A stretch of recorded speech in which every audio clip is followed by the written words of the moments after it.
დღევანდელი პოდკასტის სტუმარია ბატონი გიორგი ჯავახიშვილი, რომელიც თავის რეგალიებს თვითონაც ჩამოგვითვლის. გამარჯობათ. მე ვარ გიორგი ჯავახიშვილი. ვარ ასტრონომი პირველ რიგში და ოფიციალურად კიდევ რეგალიები რა მაქვს, რომ ვარ ილიას უნივერსიტეტის ასოცირებული პროფესორი და ვარ აბასთუმნის ასტროფიზიკული ობსერვატორიის განათლების და პოპულარიზაციის დეპარტამენტის სპეციალისტი. ერთი თავიდან შესავლის სახით ვიტყვი ერთ რაღაცას მაღაზიასთან დაკავშირებით, რომელშიც ახლა ვიმყოფებით.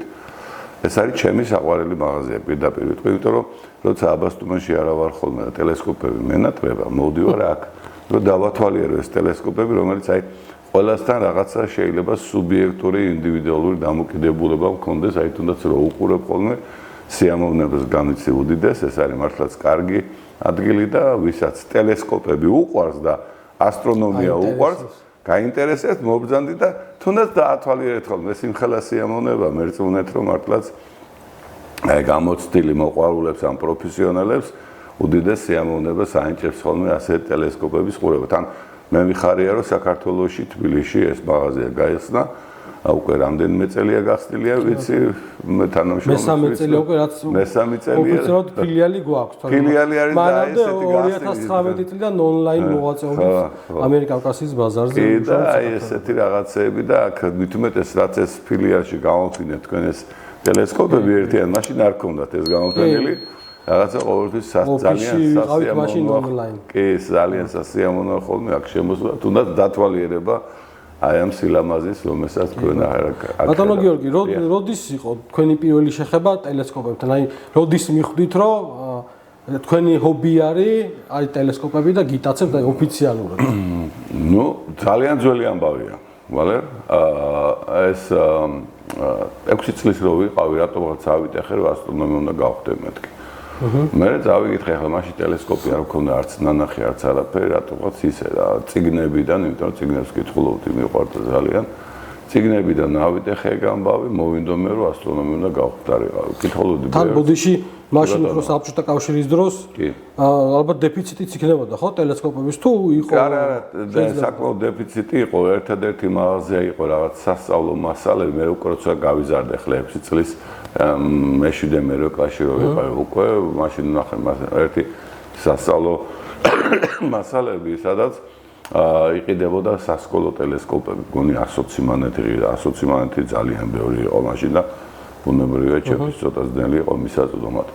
ძალიან მიყვარდა პარალელურად ტელესკოპები და მიკროსკოპებიც ორივე, რატომღაც, იმიტომ რომ მაინტერესებდა როგორც მიკროსამყარო, ისევ მაკროსამყარო. პირველად ტელესკოპი მე თვითონ გავაკეთე. მე დავიწყე მოსწავლეთა სასახლეში სიარული, მაშინ პიონერთა მოსწავლეთა სასახლე ერქვა. და იქ მასწავლებელი იყო გოგი ქურხული, ჩემი უფროსი მეგობარი, ახლაც მეგობრობთ, ერთად დავდივართ ხოლმე სხვათა შორის სკოლებში და აქეთ იქით ლექციები ჩასატარებდა თან და რაღაც ღონისძიებებზე. და მან მასწავლა, როგორ გამეკეთებინა ტელესკოპი თვითონ. პირველი ტელესკოპი, ასე ვთქვათ, გავაკეთე, ალბათ ვიყავი ესე მე-5, მე-6 კლასში, მაგრამ გოგის ბოლომდე არ დაუჯერე, გოგი მითხრა, რომ კარდონი დამეხვია, იმისგან გამეკეთებინა მილი, მე ფოკალური მილი, ხო? ხო, ფოკალური მილი, თვითონ ხო ტელესკოპის დახურული და მე ავდექი და ავიღე საკანალიზაციო მილი, უკაცრავად, ამის რომ და ეს იყო თუჯის მილი, ძალიან მძიმე, დაუყენეს ყველაფერი, ობიექტივი, ოკულარი, მე რაღაცა ვიპოვე, იმაზე დავამაგრეთო, ძალიან მძიმე იყო, ხელით ვერ ვიყავდი, ნუ უკეთესე წვალებით გავაკეთე პირველი ტელესკოპი. შემდეგ იყო უკვე როცა აბასთუმანში წაგვიყვანეს სასახლიდან, მაშინ ნახე უკვე ნამდვილი ტელესკოპები, ეს იყო ვიყავით 15 წლის თუ არ ვცდები, მე-9 კლასში ალბათ. მე-9-ში მე-10-ში ვიყავი და მე უკვე ჩავაბარე უნივერსიტეტში, გავხდი ასტრონომი და იმის მერე ტელესკოპები და ტელესკოპში. ესე რომ შეხება ასტრონომიის და შეხება დაიწყო 6 წლიდან და აი ტელესკოპებთან ცოტა გვიანა. ბატონო გიორგი, როგორც ვიცით, თქვენ ლექციებსაც ატარებთ, ილიაში ატარებთ ლექციებსაც. რამდენად არის დაინტერესება აი ბავშვებისგან, აი აუდიტორია ყოველ წელს თუ იზრდება, აი თუ გემატებათ მსმენელი, აინტერესებული ადამიანები თუ არიან? ასტრონომია არის საოცრად მომხიბლავი დარგი. პირდაპირ ვიტყვი, ერთ-ერთი უძველესი დარგია, თუ გინდათ მე ამაზეც ვისაუბროთ, რა ვიცი ეს. თუ ბევრ დროს არ წავიღებ, ადამიანებს აინტერესებთ.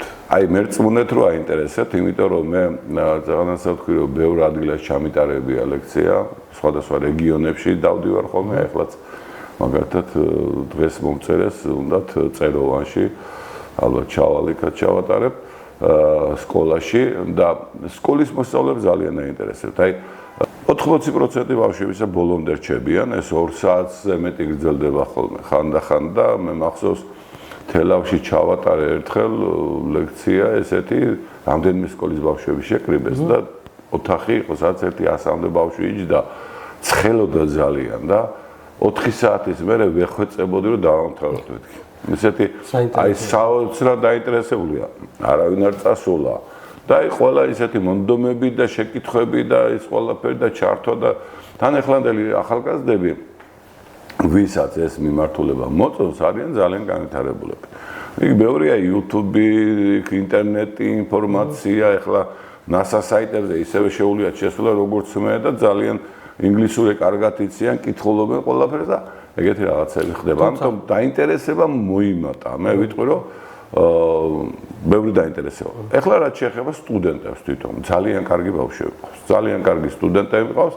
ცოტა ახლა ობსერვატორია ერთი გვაქვს საქართველოში, ეს არის ცოტა პრობლემა აბასტუმნის პროფესიულად რო განვითარდეს, ну, ობსერვატორია ამდენს მიიღებს 3-4 კაცი წელიწადში მეც ვერ მიიღებს.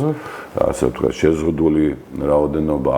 ამიტომ უნდა გითხრათ, რომ ბევრი ჩემი სტუდენტი წასულია უცხოეთში, მუშაობენ NASA-ში, ევროპაში, ესეთ ორგანიზაციებში და საკმაოდ წარმატებულებიც არიან. ანუ ესე იგი, როგორც ახლა ხვდები, როგორც ასეთი პროფესიად რო აირჩიოს ვინმე ასტრონომია, არ არის გამორიცხული, სადღაც წავიდეს და რა თქმა უნდა, ჯერ ერთი არ არის გამორიცხული, კი არა აუცილებელია, რომ კონტაქტი იქონიეს უცხოეთთან. ასტრონომია არ არის ლოკალური მეცნიერება, ასტრონომია არის გლობალური მეცნიერება. ანუ ის რასაც NASA აკეთებს, ვაკეთებ მეც. ჩვენ ბევრი კონტაქტები გვაქვს დაუშვათ იმათთანაც, სხვა მთელი მსოფლიოს მეცნიერებთან. და შესაბამისად ერთად კეთდება მეცნიერება. ინფორმაციის გაცვლა მიდის ერთმანეთში. აუცილებლად მიდის ინფორმაციის გაცვლა. კი, ეხლა რო შეხვიდეთ თქვენ საიტებზე, ძალიან ბევრი ასტრონომიული საიტი არის უფასო. ეს არის მე სულ მიკვრის ხოლმე რომ ამდენ ფულს ხარჯავენ, მაგალითად ამერიკელები ამ კოსმოსურ ვების გაშვებაში დაჯდა 10 მილიარდი დოლარი არა დაახლოებით. ვების საიტები არის თავის ღია, შეგიძლია შეხვიდეთ, ამოიღო ინფორმაცია და ამუშავა რაღაცა შექმნა ალბათ ხელი შეწყობის მიზნით, ხო? რომ ხელი შეწყობა და მეცნიერება ვითარდება. მეცნიერება ვითარდება. ეხლა ის წაგებული არაფერში არ არის. შენ ყოველთვის უთითებ, იმის გარდა სხვაგან არ არის ეს უთითებ, რომ აი ამ იქიდან აიღე ესა. ანუ ერთი მისი რეიტინგები მატულობს თავისთავად, არა? შენ როცა უთითებ, ეს არის რეიტინგების მომატება და გარდა ამისა არის ისაც, რომ თავისთავად იქ სადაც ასტრონომია ვითარდება და ზოგადად ვითარდება ტექნოლოგია ვითარდება, ცოდნა ვითარდება, აზროვნება, ყველაფერი ვითარდება და ეს არის მოგება სახელმწიფო. ჯაჭვური რეაქცია. კი, აი ესეთი რაღაცა რო ავიღოთ, მაგალითად, ხშირად მიფიქრია და სტუდენტებსაც ვეუბნები ხოლმე, რომ ჩვენ გაგვიმართლა მეთქი, რომ ცხოვრობთ დედამიწაზე. დედამიწა არ არის ღრუბლიანი პლანეტა, როგორც ვენერა. ჩვენ რო გვეცხოვრა ღრუბლიან პლანეტაზე, წარმოიდგინე რომ გამოქვაბული ცხოველებს ვერ გავცილდებოდით. იგივე დონეზე დავრჩებოდით რა. იმიტომ რომ ასა ახლა რომ ფიქრობ, ასტრონომიან შექმნა ჩვენი აზროვნება, ჩვენი გონება შექმნა, ასტრონომიან გაგვავითარა ბევრ ამაში, აი მაგალითად მარტივი რაღაც მიმართულება რომ ლოკაცია რა. ლოკაცია, დრო, თვეები, კვირის დღეები, სულ ყველაფერი ეს არის. აი შემიძლია დეტალებს ჩამოგითვალოთ, რომელი საიდან არის მოსული. სულ ასტრონომიის ასე ვთქვათ გაკეთებულია. გარდა ამისა, მარტივი ტექნოლოგიები რო ავიღოთ. აი ხანდახან ჩვენ გვიკვირს ხოლმე რა კავშირია, ეხლა ადამიანები არ ფიქრობენ ამაზე, მაგრამ 1973 წელს პირველად შექმნეს CCD მატრიცა. CCD მატრიცა ჭირდებოდა ასტრონომებს და იმიტომ გააკეთეს. აი ახლა თქვენი კამერა რომ მუშაობს, აი ჩემი ტელეფონში რო ფოტოაპარატი აყენე, ყველაფერი ზუსტად იმის მერე გააკეთა ამ პირველი გამოგონების შემდეგ. ნუ ეს რაღაცა რო ავიღოთ თვითონ მეცნიერებაშიც ინტეგრალური და დიფერენციალური აღრიცხვა ნიუტონმა მოიგონა, იმიტომ რომ პლანეტების ორბიტების გამოთვლა ჭირდებოდა. ანუ ასტრონომია აყენებს ამოცანებს, რომელსაც მე ცხოვრება წყვეტს და მე ვიყენებ ჩვეულებრივ ცხოვრებაში. სხვა განვითარების ეტაპებიც მოყოლეს შესაძლოა, ხო? აი ვამბობ ხოლმე რომ კოპერნიკი მაგალითად კოპერნიკმა რომ შემოიტანა ჰელიოცენტრიზმი, იმან გამოიწვია რომ დღეს მაგალითად გვაქვს კომპიუტერები, გვაქვს მანქანები, თუ ისე ცხენები და ეტლებით ვივლიდით, არ განვითარდებოდა ჩვენი ცხოვრება. აი ეგეთი რაღაცები ხდება ასტრონომია. ანუ ასტრონომია ჩვენ განვითარებს, შეიძლება ესეც თქვა და თუ გინდა რომ სახელმწიფო იყოს განვითარებული, განათლებაზე დაფუძნებული რაღაცები, ასტრონომიის განვითარება აუცილებელია. სხვა ჩვენს იუნესკოს აქვს რამდენიმე კრიტერიუმი, როდის არ ახარ ბანანის რესპუბლიკა. ანუ მესამე ის რო ეძახიან. მესამე დონის ქვეყნები? ხო, მესამე ისა. როცა შენ გაქვს განვითარებული სპორტი, ფილოსოფია და ასტრონომია. მაშინ ითვლები რომ შენ ხარ ნორმალური ცივილიზებული ქვეყანა. აი ეგეთი რაღაცა და თუ ჩვენ გვიდა რომ ვიყოთ თან მით უმეტეს სპორტი კი გვაქვს. რა ქვია, ფილოსოფიაც, მე ახლა ფილოსოფიასთან ურთიერთობა არის ნაწილობრივი და ასტრონომია არ უნდა მოვკრათ რა. ბატონო გიორგი, თქვენი შეხედულება მაინტერესებს პირველად რომ თვარეზე წავიდნენ ადამიანები. ხო, 79-ში. თქვენ როგორ ფიქრობთ, ნამდვილად წავიდნენ თუ ფარსი არის ეგრეზე დადგმული ოთხსა? აი მაგაზე იყო დიდი ამბავი ატახილი. მახსოვს ეგ ამბავი, მაშინ როცა გაფრინდნენ პატარა ვიყავი, მაგრამ მაინც მახსოვს რაღაცები, იმიტომ ყველა უყურებდით, ხო იცი და ინტერესებული ყველა ვიყავით. საბჭოთა კავშირიც კი გარკვეულწილად ბალენშიკობდა მაგ ამბავს. იმიტომ ეს იყო საოცარი შეჯიბრება, ახლა ამერიკელებმა უბრალოდ გააკეთეს ეს, იმიტომ რომ ამათ რუსებმა ყველაფერში მოუგეს იქამდე პირველი კოსმოსური ხომალდი რუსებმა გაუშვეს, თუმცა იმათ შეეძლოთ, მაგრამ ნუ თავის რაღაცის გამო. იქამდე 57-ში გაფრინდა თანამგზავრი უბრალოდ, რომელიც გავიდა პიპის ამბობდა, მაგრამ გავიდა რა. ეგ მოგონი ცივი ომის დროს იყო, ხო? კი, ცივი ომის. თან მე როგორც ვიცი, მაგ დროს ინფორმაციებს არ ცვლიდნენ და ამერიკას ეჯერა რომ რაღაც ძალიან დიდი ასე გამოყენების იარაღი იყო გაშვებული. კი, თავად ეს ფაქტი რომ ამათ შეძლეს უკვე შემოუვარონ დედამიწას 90 წუთში იმით ეს უკვე ძალიან ბევრს ნიშნავს, ეს ნიშნავს ძალიან ბევრ ტექნოლოგიურ განვითარებას. მერე პირველი კოსმონავტი გაგარინი რუსებმა გაუშვეს. და ამიტომ ამერიკელები მაშინ გამოფხიზდნენ პროსი კენედის დროს მოხდა ეგ ამბავი, უცებ დააყენა იმას საკითხი, რომ აი უნდა განვითარდეს კოსმონავტიკა, უნდა განვითარდეს ასტრონომია, იმიტომ რომ რუსებმა ძალიან გადაუსწრეს ამერიკას. და შეიმუშავეს პროგრამა და დირექტორად დანიშნეს NASA-ს დირექტორად. აი მაშინ დაიწყო NASA-ს განვითარება. NASA-ს დირექტორად დანიშნეს ჯეიმს ვები. ხშირად ამბობენ ხოლმე ვები ტელესკოპი რო სახელობის ტელესკოპია. მისი სახელობის ტელესკოპია და ვები საერთოდ არ იყო ასტრონომი, ვები იყო ჩვეულებრივი ადმინისტრატორი რა, იქ თეთრსახში რაღაცაზე მუშაობდა. ანუ არანაირი მეცნიერული არა, მეცნიერულ მეცნიერებაში არ იყო, უბრალოდ იყო მენეჯერი. და აი ვებმა ძალიან განავითარა NASA. დაფინანსება, პროექტები, ყველაფერი და მაგის საპატივცემლო დაარქვეს ახლა ამერიკელებმა იმ ხომალდს და იმ ტელესკოპს, ჯეიმს ვების ტელესკოპი, თორე თვითონ ვები არ ყოფილა ასე. იქამდე აი ყველა სხვა ტელესკოპი რო აიღოთ, ყველა სხვა მეცნიერის სახელი. ვები არის ის შემთხვევა, როცა მეცნიერის სახელი არ არის, როგორც მენეჯერი იყო ეს კაცი. ეხლა და მაშინ თქვენ სხვა ჩვენს ამერიკელებმა ერთ საინტერესო პროექტი ჰქონდათ, რომ თვარეზე ფრინდებოდნენ, ეს იყო 1962 წელი თუ არ ვცდები, თუ 60 წლების დასაწყისი, თვარეზე ფრინდებოდნენ, დაჯდებოდნენ და კიდევ მთელ მზის სისტემას ყველა პლანეტას ჩამოუვლიდნენ რა, ანუ ყველგან მიფრინდებოდა კოსმოსური ხომალდი. ორივე პირობა შეასრულეს აი მაშინდელი პროექტის და აი თვარის გაფრენაზე რა იყო, მაშინ საბჭოთა კავშირი ძალიან უნდოდა თვარეზე რომელი მიასწრებდა, მაგაზე იყო პირველობა ვინ ჩავიდოდა და ამერიკელებმა კი ამბობენ რომ აი ეს რაღაცა მოხდა და მე არ ვიცი ეს აბა სიმართლე გითხრა, მე არ ვჯერა რომ ტყუილია, მე ვფიქრობ მართალია, მაგრამ რომც იყოს ტყუილი.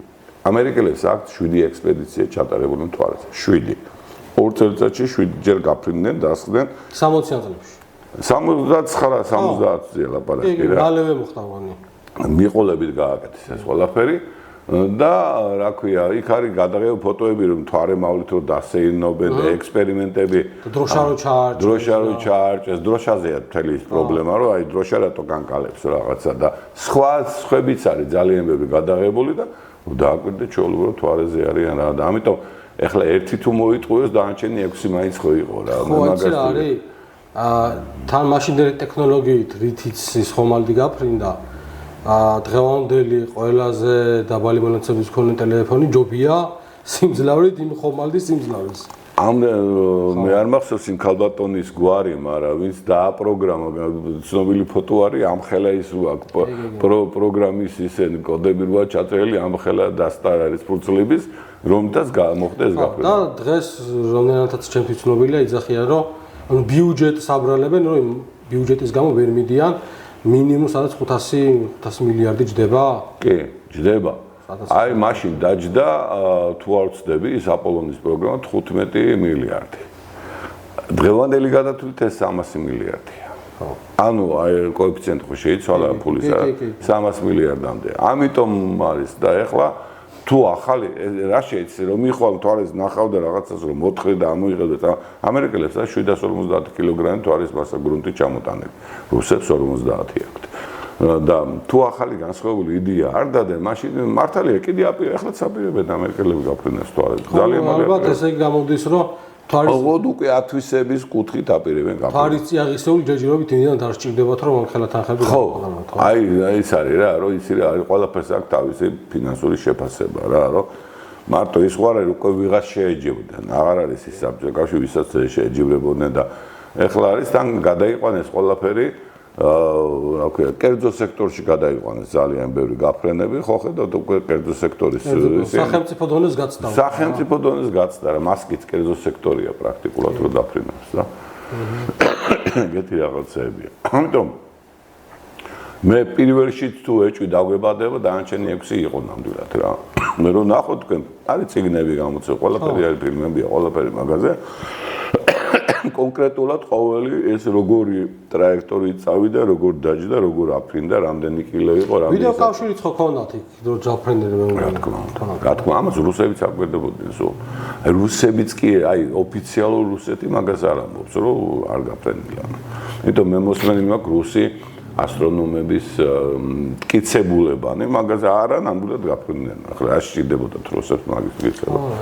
უნდა ეგ არის რა. მაგრამ მაინც არიან რა, აი, როგორც ბრტყელი დედამიწის შეთქმულების თეორიის შეთქმულების თეორია, ბრტყელი დედამიწის ტიპები ხო არის, ბრტყელი დედამიწის როჯერა დღესაც, აი ეგეთ ხალხია და ამბობენ არა არ გაფრენა. აი რა ვქნა და არ გჯერა და ნუჯერა ახლა რა ვქნა. კი ბატონო. ბატონო გიორგი, როგორც თქვენ პროფესორი და პროფესიონალი ამ დარგში. კი ბატონო. აი თქვენთან რომ მოვიდეს ადამიანი რჩევის სახით. აი უნდა პირველად კონდეს შეხება ტელესკოპთან. დიახ. დღესდღეობით არსებობს ორი ტიპის ტელესკოპი, ეს არის რეფრაქტორი, იგივე გამადიდებელზე მომუშავე სინათლისღების შემკრები ტელესკოპი და ლინზიანი, დიახ და მეორე არის ამრეკლი, იგივე რეფლექტორი, რომელიც ცივი სხეულიდან წამოსულ სინათლეს ირეკლავს და ისე გვაძლევს გამოსახულებას. თქვენთან მოსულ ადამიანს ერთი დავამატებ ვალერი არის მესამე ტიპი კატადიოპტრიკები ქვიათ ამათ როცა არის სარკეც და ლინზაც არის საკორექციო ლინზა ამათ ქვიათ კატადიოპტრიკები. კი ბატონო. აი რა რჩევას ვისმენთ, რითი შეიძლება დაიწყოს რომ აი ეს მოლოდინები რაც აქვს გონებაში ადამიანს გაუმართლდეს, იმიტომ რომ ხშირად ჩვენთან მოსულ ადამიანებს მაგალითად გონიათ რომ აი რასაც სურათებში ნახულობენ ან ინტერნეტში ათვალიერებენ, აი ტელესკოპს რომ შეიძენს გახედავს და всё, ზუსტად ესე დაინახავს. ხშირად მეკითხებიან ხოლმე ეგეთ კითხვას, დაუშვათ როგორი ტელესკოპი იყიდო. მე ურჩევ რომ თავიდან განსაზღვრო თავიანთი მიზნები, რა აინტერესებთ და რა დონეზე შეუძლია წავიდეს წინ. ანუ იცი რა არის, ბევრი ყიდულობს ტელესკოპს, ჩაიხედა და დაინახა იქით, გაიხედა და всё, ეყოფა. ეგეთი რაღაცა. ეს ამისთვის არის ეხლა რა თქმა უნდა ძვირიანი ტელესკოპის ყიდვა. თუ გაინტერესებთ რომ მე და ფიქრობთ რომ შეიძლება აი იმ ფოტოები რაც არის გადაღებული და რასაც ნახულობ ინტერნეტში ეგეთი რაღაცების გაკეთა, მაშინ რა თქმა უნდა ძობია იყიდოთ უფრო ძვირიანი ტელესკოპი და შესაბამისი მიმღები აპარატურაც ეს არის ფოტოაპარატი იქნება თუ პლანეტარული კამერები არის. პლანეტარული კამერებია, რაღაც კამერები თქვენსა გაქვთ ხოლმე რაღაც კამერები, რომელიც შეიძლება მიაყენოთ და მე ცოტა წვალება და სწავლა მოგიწევთ, რომ როგორ გადაიღოთ ასეთი კარგი ფოტოები, თორე მერწმუნეთ რომ ის ფოტოები რომელიც ინტერნეტში იდება ამ განსაკუთრებული ტელესკოპებით არ არის გადაღებული. აი თქვენი ეს სელესტრონები მაგალითად ეს ძალიან კარგია. ახლა ის 15-იანები, 20-იანები საკუთრებული ხანდახან ეს ყველაფერი ეს ძალიან კარგია ეგეთი გადაღებისათვის. ბუნებრივია ცოტა დაგჭირდებათ დიამეტრები ჩამოთვალე ამ შემთხვევაში. ბუნებრივია თქვენ დაგჭირდებათ ამავე დროს ცოტათი მოხერხებული ადგილი დასაკვირვებლად. ეხლა მაგალითად მე ისეთ ადგილას ცხოვრობ, რომ ჩემს ირგვლივ ხეები ჩას. იქიდან ვერაფერს ვერ ვნახულობ. ტელესკოპი მაქვს სახში, მაგრამ ვერაფერს ვერ ვნახულობ. თუ თქვენი სახლი მოხერხებულია მაგის ან სახურავზე ასვლის საშუალება გაქვთ ან შეგიძლიათ თბილისშიც კი, მე ვიცი, აი დათო დვალი მაგალითად, დათო დვალ ძალიან კარგი ფოტოებია გადაღებული ცისა თბილისიდან. სახლის სახურავზე იღებდა ხოლმე დათოთან ვაკეში, სადაც ყველაზე ისეთი თითქოს და გაფუჭებული ატმოსფეროა. კი, სინათლის დაბინძურება არის. სინათლის დაბინძურება და ატმოსფეროს დაბინძურება და ეს ყველაფერი. ზოგადად თბილისი არის ძალიან დაბინძურებული ქალაქი ატმოსფეროთი. თუ თქვენ გახვალთ თბილისიდან, აი თუნდაც კოჯორს როგორც კი გაცდები და გამოხედავთ თბილისისკენ, დაინახავ როგორც სოკოსავით ადეს ეს შავი ღრუბელი ამ თბილისს. თუ გაქვთ საშუალება, რომ აი ცოტა გვერდით გახვიდეთ თბილისიდან, გაცილებით უკეთესად მოჩანს ყველაფერი.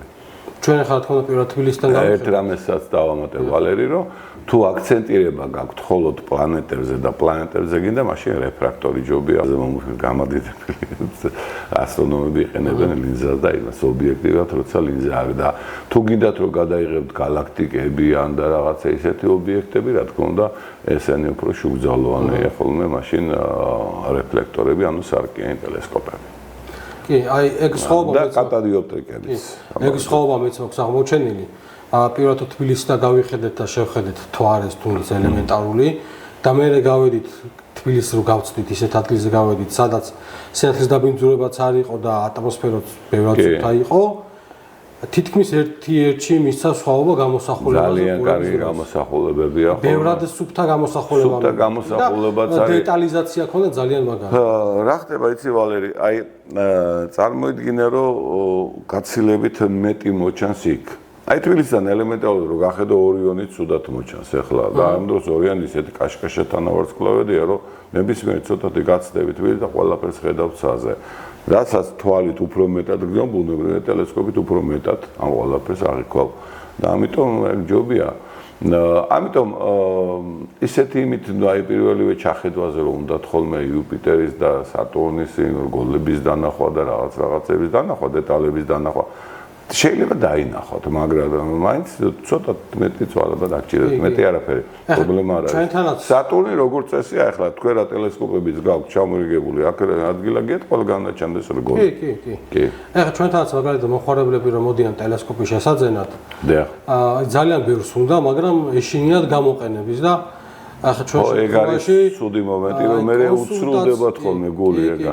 აი ჩვენ შემთხვევაში კონსულტაციას მიაქვს 30-40 წუთი რომ ანუ ვუთხრათ ადამიანს რომ იმედი გაცურებული არ დარჩება და აი ჩემები სახით დიდი დრო გჭირდება რომ ანუ აქედან უშვეთ მოხარებელს ისე რომ ტელესკოპის გამოყენება 90% უპრობლემოდ უნდა შეძლოს. კი. იმიტომ ძალიან ბევრი არის რომ წეღანაც ვთქვი რა რომ ბავშვობის ოცნებაა ძალიან დიდი ხანი უნდა, მაგრამ აი გონია რომ ვერ გამოიყენებს, რადგან არასდროს შეხება არ ქონია, არ იცი სისტემა, როგორ დაუმიზნოს, როგორ დაინახოს.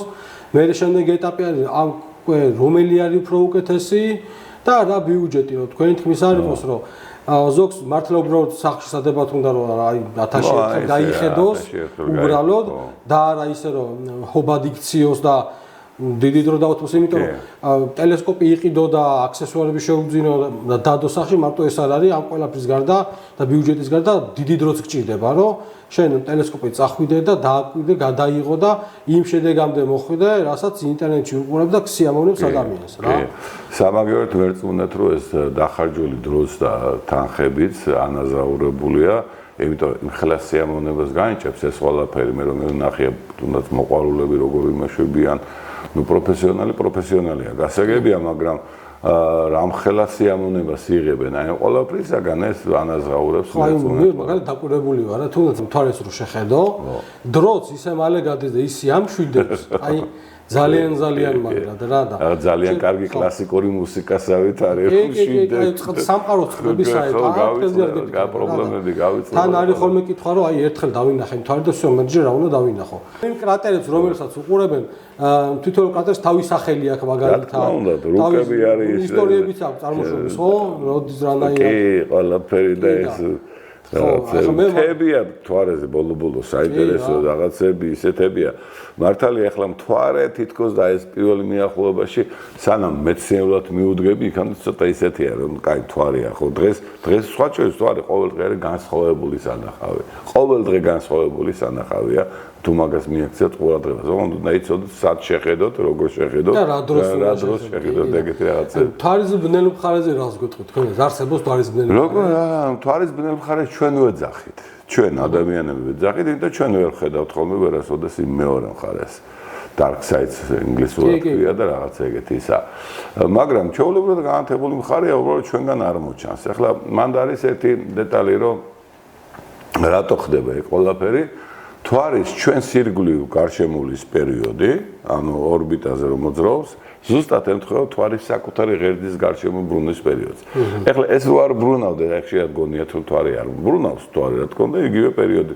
მთვარი რო არ ბრუნავდეს, მაშინ ჩვენ დავინახავთ იგივე მხარეს რო წარი, აქეთ მხარეს და აქეთ წამოვა, ჩვენ მეორე მხარეს რო გადმოვა, მაშინ საწინააღმდეგო მხარეს, მაშინ ჩვენ ბნელი მხარე აღარ გვექნებოდა.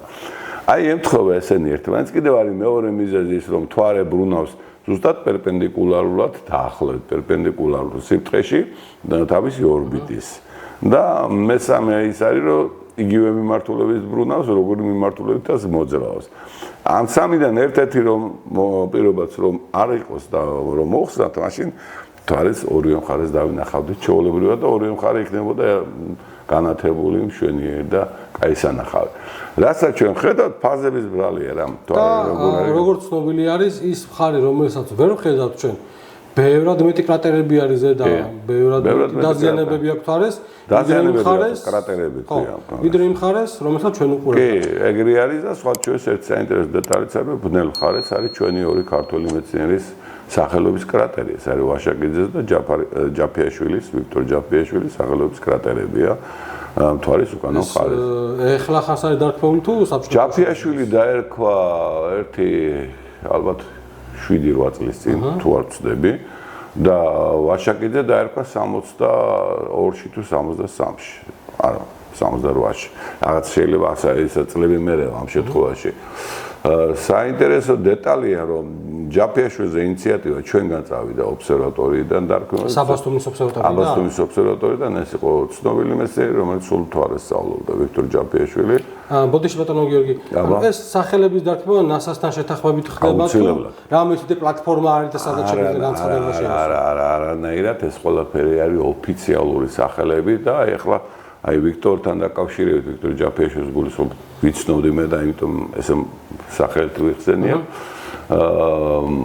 მაშინ მოხდა ინიციატივა ობსერვატორიიდან გაიგზავნა და მაგალითად მიხეილ ვაშაკიძეზე საერთოდ ამერიკელების ინიციატივით არის დარქმეული ამერიკელებს მოინდომეს მაგის დარქმევა ერთი დეტალიც არის ახლა ერთი ისე 4-5 წლის წინ დაარქვეს ამერიკელებმა როლან კილაძე ყავდა ჩვენ ძალიან მეცნიერი რომელსაც უკვე პლუტონზე დაარქვეს კრატერს როლან კილაძის სახელი. აი როლან კილაძის სახელი რო დაარქვეს 2 თუ 3 თვის მერე გავიგეთ რომ თურმე ჩვენ მეცნიერის სახელი დაურქმევთ ამერიკელებს იმაზე. ანუ ჩვენი არ არის ეს სახელების დარქმევა ჩვენ როგორც გინდა მოვიდომოდა ვიღაც ავაყენოთ თუ ის საერთაშორისო ასტრონომიული კავშირი არ დათხოვდა იმ სახეს არ ეგეც და თავში რო ვილაპარაკეთ რომ NASA ხელს უწყობს ადამიანებს რომ ბაზები ყველაფერი ხელმისაწვდომიაო ბევრმა არც იცის რომ თუნდაც ვარსკვლავებს ან პლანეტების რაღაც დეტალებს ან ნისნეულებს ჩვეულებრივი მოგვდავი ადამიანის სახელები ქვია ვინც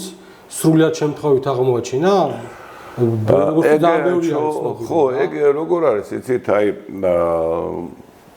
სახელები ეს დარქმევა როგორ ხდება ხოლმე ზოგადად მაგალითად გარდა ამისა ასტეროიდებს არქმევენ ადამიანების სახელებს ჩვენი ბოლო 3-4 წელიწადში ორი ჩვენი თანამშრომლის, ცოცხალი თანამშრომლის, ერთი ასტრონომების ირაკლი სიმონიასი და რაგული ნასარიძის სახელები დაარქვათ ასტეროიდებს. ეს ასტრონომიაში შეტანილი წვლილი აქვს. მართალია, ქართული სახელის ასტეროიდი თუ არ ვცდები 27 თუ 28 არის.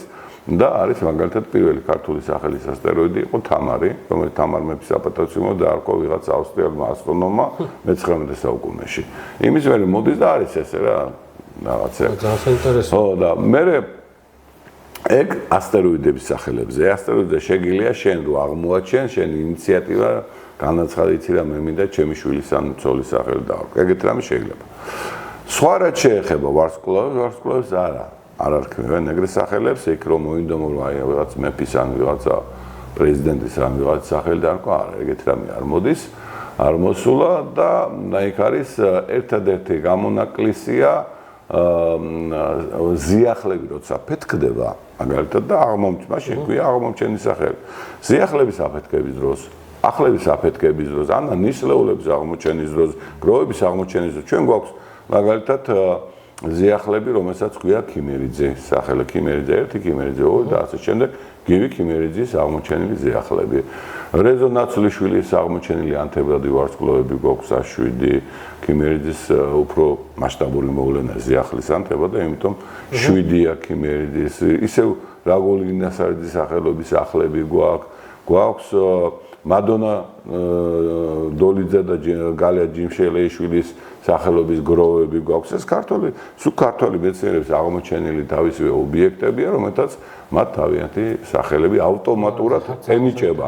აი როცა აკეთებ შენ ახლა ჯავახიშვილი ვარ რა, მე რომ რაღაც აღმოაჩინო და გავაგზავნო მე ეს აღმოაჩინე, მაშინ მიენიჭება ჩემი სახელი ავტომატურად. აი ბატონო გიორგი, მაგალითად მაქვს ძალიან კარგი ტელესკოპი, ძალიან კარგი აღჭურვილობა. ხო, კომეტები გვაქვს კიდე თევზადის აღმოჩენილი კომეტები ჩვენ ქართველების.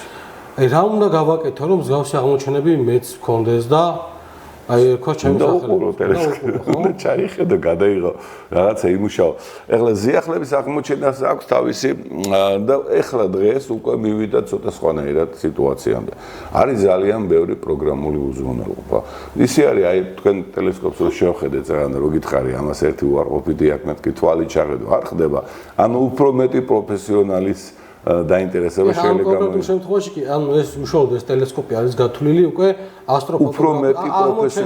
უფრო მეტი პროფესიონალისტვის არის გათვლილი ვიდრე დაუშვათ აი ეს ტელესკოპი რომელსაც შენ გინდა თვალი შეიხედები და გინდა ფოტოაპარატს მიეხედები და გადაიღებ. ამ ტელესკოპში არის აბსოლუტურად ყველა ეს დეტალი და აქსესუარი გაერთიანებული რომელიც სჭირდება ადამიანს რომელსაც ასტროფოტოგრაფია ვისაც უნდა და კოსმოსში აღმოაჩინოს დეტალები. რაღაცა აი ეს ტელესკოპი მაგალითად იაპონელებს ამდა დაუშვათ უცხოეთში როგორ აქვთ ხოლმე რომ შეიძლება მიშვერილია ფანჯარაში გაღებული ფანჯარაში მიშვერილია სახტი ჟიჟის მუშაობს შეერთებულია კომპიუტერთან და კომპიუტერიდან პარალელურად მიდის შედარება არსებული ცისა და რაღაცა ახალი დანახული ობიექტის და ახდეს კომპიუტერი გაიგებს დაინახა რაღაც კომეტა აი კომეტა და ზევა კატყობინებს რომ კომეტა დავინახე და მე იწყება იმის ზევნა ეს კომეტა აღმოჩენილია თუ არ არის და თუ არ არის აღმოჩენილი მაშინ დავაი და აღმოჩნდა. ეგ არის აღმოჩენილი. ხო, იგივე საკეთებ მაგალითად მე ვიცი რომ ბრაზილიაშია ვიღაც ბავშვი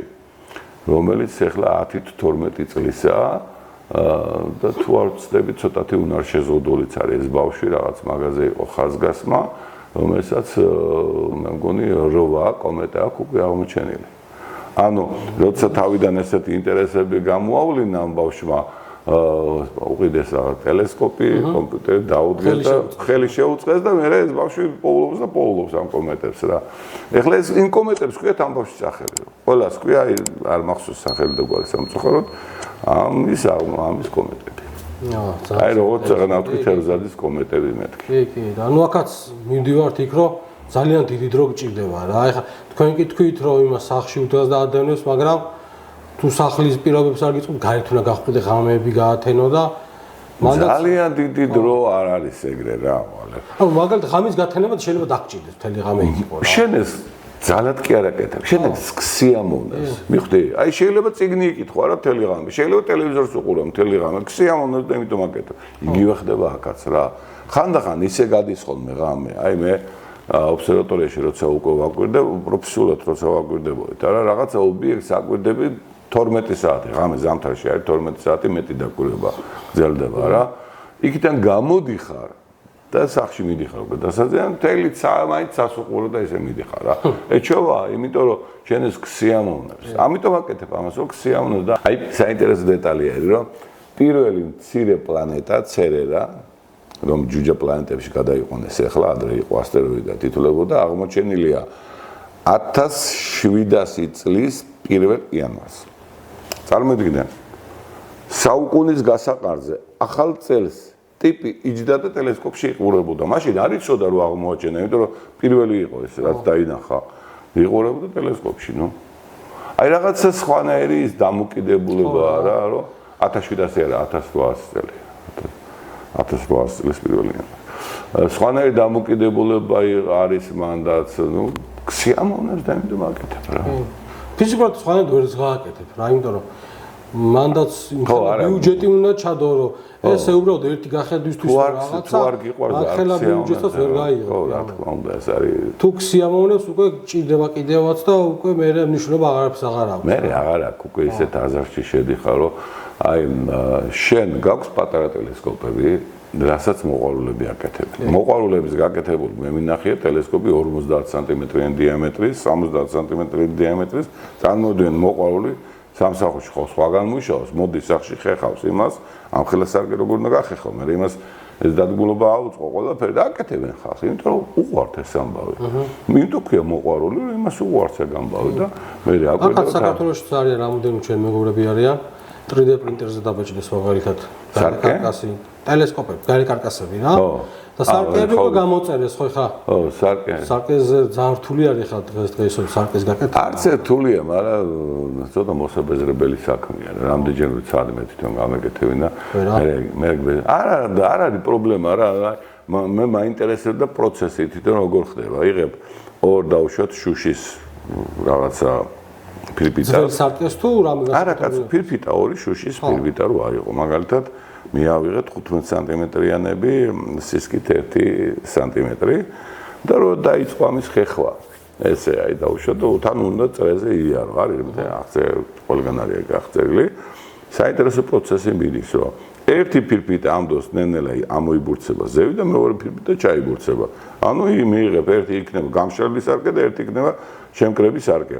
ამას თუ დაიტან ზედ ალუმინირებას გაუკეთებ, ან და შეიძლება ვერცხლი დაიტანო, ადრე მაგალითად ქიმიური მეთოდი ვერცხლი დაქონათ ხოლმე. ეხლა ალუმინირებას აკეთებენ ვაკუუმური აპარატით. რა ცოტა ვაკუუმური აპარატი არა მაქვს, მე რო დანარჩენი გამაგრძელებინა. მაშინ იღებ ჩვეულებრივ სარკეს.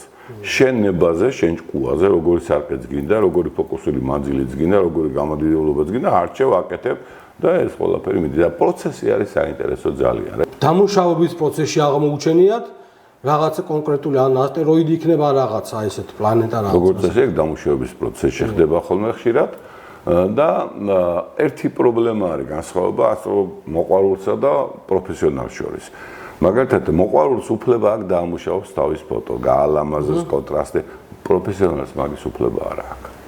პროფესიონალი რა, ეხლა მე რო გადავიღებ მაგალითად ტელესკოპზე ობსერვატორიაში ფოტოს არა, ციფრული ის არის ავტომატურად ინახება. მე ეხლა მე თუ რაღაცა სულ ცოტათი შევცვალე, უკვე აღარ ის დოკუმენტური იმას აღარ იღებ წენს და ის შენახული პირველადი ფოტო აუცილებლად ინახება და მე თუ მინდა ეხლა Facebook-ში ჩასადებად რაღაც შემიძლია გავალამაზო და მე ჩავდო, მაგრამ ის იმას ხელი არ უნდა ვახლო, იმიტომ რომ კიდე გას ვიღაცა. იმიტომ რომ ის არის დოკუმენტური მასალა, რომელიც უნდა იყოს შენარჩუნებული. ეხლა ის რისთვის გამოიყენება თავისთავად ეს ძველი გადაღებული ფოტო, იცი? 2 წლის მერე იმ ახალ ფოტოს რო გადავიღებ და იმ ორივე შევადარებ, ზუსტად ეგრე პოულობენ ხოლმე ახლებსაც, ცვალებადებსაც, კომენტებსაც, ყველაფერს. ანუ ეს არის ფონი, რომელზეც ადარებ ახალს. და განსხვავებით ხვდები ყველაფერს რა მოხდა, რა შეიცვალა და რაღაცა ეგეთები. და ან და როგორ მოძრაობენ ვარსკვლავი, იმას ცოტა მეტი ტექნიკური დამუშავება. ინფორმაციისთვის ეს ძალიან დიდ როლს თამაშობს. აუცილებლად ჩვენ გვაქვს ობსერვატორიაში ეგრეთ წოდებული მინის ბიბლიოთეკა. მინის ბიბლიოთეკაში თუ არ ვწდები 70,000-მდე მინის ფირფიტაა შენახული, აი გადაღებული. სხვა შორის გაფუჭებულიც კი თუ ერთი ვარსკვლავი მაინც მოჩანს ფირფიტაზე, ისაც კი არ იგდებოდა, იმიტომ რომ ეხლა წარმოიდგინე 60 ეხლა ობსერვატორია არის და არს 1922 წელს, ნუ რაღაცა მალე გახდება 100 წლის არა. წარმოიდგინე, აი დღეს რო გადაიღო რაღაცა და შენ უცებ ნახე რაღაც საინტერესო ინფორმაცია და გინდა მოძებნო ამის წინა ინფორმაცია როგორი იყო, აი ეს ვარსკვლავი, აი იქ როგორი იქცევა და შენ შეგიძლია მოძებნო ამ მინის ბიბლიოთეკაში გაყვებ მთლიანად რომელ წლებში როგორი იქცევა და თან დატანილია ყველა საწერია, თარიღი, გადამღები, ავტორი და ყველაფერი. ეხლა ეს ბაზა თქვენ თქვით რომ არის ობსერვატორიაში ინახება, ხო? NASA-ს თუ აქვს ცნობა ამ ბაზასთან და NASA-მ თუ იცის რომ ეს ინფორმაცია არსებობს. რა თქმა უნდა იციან, იმიტომ რომ ჩვენი ობსერვატორია ყოველთვის მიუხედავად იმისა, რომ საბჭოთა კავშირი იყო, მაინც იყო რა ქვია, გაერთიანებული კი არა. კავშირი იყო. კავშირები მაინც არსებობდა, ჩვენთან მოდიოდა ინფორმაციები, იმათთან მიდიოდა ინფორმაციები. ეხლა თვითონ კონკრეტული მინა რო აიღონ და ეგეთი რაღაცა ჯერჯერობით შეუძლებელია, მაგრამ ჩვენთან არის ეგეთი პროექტი, რომ უნდათ ამ მინის ბიბლიოთეკის გაციფრება მთლიანად და ეს გაციფრებული მინის ბიბლიოთეკა ჩაიდება ინტერნეტში, რა თქვენ თუ გინდათ, მე რაღაცა კონკრეტული ადგილი მაგალითად შეიძლება ზოგიერთი ჩვენი გადაღებული ისეთ დროს იყოს, როცა არც ერთი ობსერვატორია არ მოგაკაც გამოდის, რომ მოყვარულებსაც და პროფესიონალებსაც ხელი შეწყობა აქვთ, რომ შეუძლია მივიდეს, ბაზაზე ნახოს ძველი გადაღებული, მერე ადგეს, ახლებურად გადაიღოს და შედარებები გააკეთოს. რა თქმა უნდა, აი მაგაზია ლაპარაკი. ეს ზუსტად ახალი აღმოჩენები მაგ კუთხით ხდება ხოლმე ძველი ახალთან შედარებით. ერთ საინტერესო კითხვა უნდა დაგისვათ რა. ესეთი თეორია არის, რომ სინათლის სიჩქარე რაც უფრო შორს წახვა, წარსულს დაინახავ ჩვენ დედამიწის ადგილზე, ხო? შორს წახსულა არა, აი რას ვამბობ ხოლმე. ხო, ეგ მაინტერესებს, რას გულისხმობს ეს თეორია? ეხლა ვიგეტყვი რას გულისხმობს ეგა. ჩვენ როცა უყურებთ რაღაც ობიექტებს, საში უყურებთ წარსულს. წარსულს უყურებთ. აი მაგალითად იუპიტერამდე ჩვენგან თუ არის 750 მილიონი კილომეტრი. ეს ნიშნავს, რომ ჩვენ ვხედავთ 45 წუთის წინ დაგვიანებით აი გამოსხივებას კი. იგივე ხდება ნებისმიერ ობიექტზე რო წახვიდე. მაგალითად ორიონის ნისლეული არის 1300 სინათლის წლის მანძილზე. შენ რო იყო ახლა ორიონის ნისლეულში, იქიდან დაინახავდი დედა საქართველოში რა ხდებოდა მე-8 საუკუნეში. აი ახლა რო იყო რა. დაინახავ მე-8 საუკუნეში რა. იგი რაც უფრო შორს წახვა, შეიძლება დინოზავრების დაინახო. რა თქმა უნდა. ალექსანდრე მაკედონელი. კი, კაცო, დინოზავრები და დედამიწა რო არსებობდა, ეგ მაგალითად თუ გახვალ შენ 4.5 მილიარდ წელიწადზე და იქიდან გამოხედავ დედამიწას ვერ დაინახავ, იმიტომ რომ მაშინ დედამიწა არ არსებობდა. მაგალითად ესეთი საინტერესო რამ არის ამასთან ესეთი დაკავშირებული ცოტა იუმორისტული, რომ ანდრომედას გალაქტიკა იქამდე არის დაახლოებით 2.5 მილიონი სინათლის წელიწადია რა.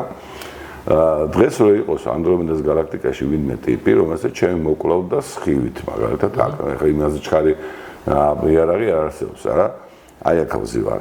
ის სხივი, რომელიც შემოსაკლავად უნდა გამოეგზავნო 2.5 მილიონი წლის წინ. ანუ ეს არის მოვლენათა კონუსები ქვია ჰოუკინგის მიხედვით. ჩვენი მოვლენები, ჩემი და ანდრომედას გალაქტიკის იმ მაცხოვრებლისა ვერანაირად ვერ იკვეთება რა. მიხვდი?